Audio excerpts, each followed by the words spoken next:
ফিলিস্তিন এবং ইসরায়েল যুদ্ধ থেকে আমার ধারণা ইরান একটা জিনিস শিক্ষা নিয়েছে, বা পৃথিবীর অন্যান্য রাষ্ট্রগুলো শিক্ষা নিয়েছে।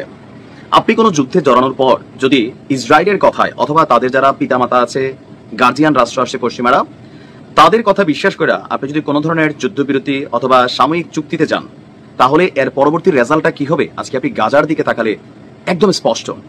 কত রকমের চুক্তি হইলো কাতারের মাধ্যমে, মিশরের মাধ্যমে, রাশিয়ার মাধ্যমে, কিন্তু ফাইনালি আজকে এসে কোথায় দাঁড়াইছে আমাদের এই উপত্যকার নমুনা? ইরান এই জিনিসটা বোঝে, ইরান কিন্তু আসলেই বোঝে। তো ইরানের জন্য আরো একটা খারাপ সংবাদ হচ্ছে, আমি জানি না যে এই যুদ্ধতে এই মুহূর্তে ইরান কি পিছনে হটবে নাকি যুদ্ধ চালিয়ে যাবে, তবে ইরানের সশস্ত্র বাহিনীর প্রধান তিনি নিশ্চিত করেছেন ইরান লড়াই চালিয়ে যাবে। তবে যেহেতু ইরান এই এক পায়ে দাঁড়িয়ে আছে, এবং কি আজকে রাতেও আপনারা জানেন কি পরিমাণ ক্ষেপণাস্ত্র পাঠিয়েছিল, ভাগ্য ভালো সবগুলা পড়ে নাই জায়গা মতো।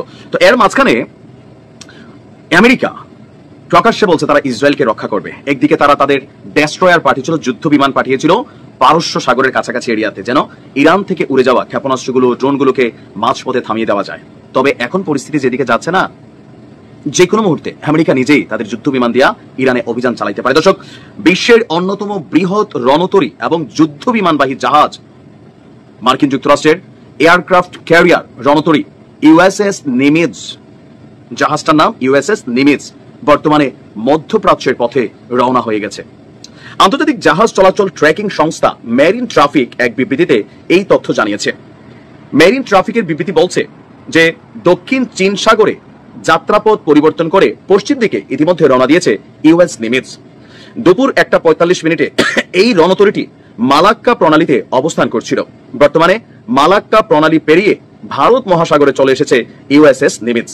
আর আপনারা সকলে জানেন লোহিত সাগর, আরব সাগর এবং পারস্য উপসাগর মধ্যপ্রাচ্য অঞ্চলের প্রধান তিনটি সাগর উপসাগর ভারত মহাসাগরের কাছাকাছি অবস্থিত।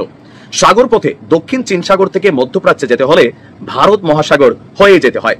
এক বিবৃতিতে মেরিন ট্রাফিক বলছিল যে আপনার আগামী সপ্তাহে ভিয়েতনামের উপকূলীয় শহর দানাং সিটিতে পৌঁছার কথা ছিল এই এয়ারক্রাফট ক্যারিয়ার আপনার এই রণতরীর, কিন্তু হঠাৎ করেই আপনার দিক পরিবর্তন করে মধ্যপ্রাচ্যের দিকে রওনা দিয়েছে। এখন যখন এই যে রওনা দিয়েছে, এই বিমান মানে রণতরী বিমানবাহী এই বিমানটিতে আপনার 100-এর কাছাকাছি যুদ্ধ বিমান প্রস্তুত আছে। ইয়েমেনে বেশ কয়েক ধাপে যে অভিযান পরিচালনা করা হয়েছিল, ইঙ্গো মার্কিন মানে ব্রিটিশ এবং আমেরিকা মিলা ইয়েমেনকে ধরছিল কেন? ইয়েমেন কি আমেরিকাতে হামলা চালাইছে? যুক্তরাজ্যে হামলা চালাইছে?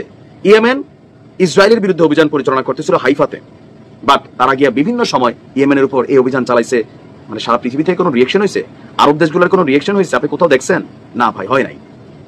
এখন এই পথে যাওয়ার জন্য কেন? কারণ মেইন বিষয়টা হচ্ছে আপনার এই যে আরব সাগরে যাবে, লোহিত সাগর টাগর এগুলো কন্ট্রোলিং করবে, সেইখানে দাঁড়াইয়া ক্ষেপণাস্ত্র চলবে, অথবা ইসরায়েলের যে বিমানবাহী যুদ্ধ বিমানগুলো আছে অভিযান চালাচ্ছে তাদেরকে হয়তো সেখানে ফুয়েলিং সহযোগিতা করবে, তথ্যগত সহযোগিতা করবে। কারণ ইরানে অভিযান করতে গেলে F-35 এর মতন যুদ্ধ বিমানকেও রিফুয়েলিং করতে হয়, কিন্তু ইসরায়েল কিছু F-35 যুদ্ধ বিমানে এমন পরিবর্তন আনছে যে রিফুয়েলিং করার ছাড়াও ইরানে গিয়া 2000 কিলোমিটার উইরা আপনার এই অভিযান চালাইতে পারছে।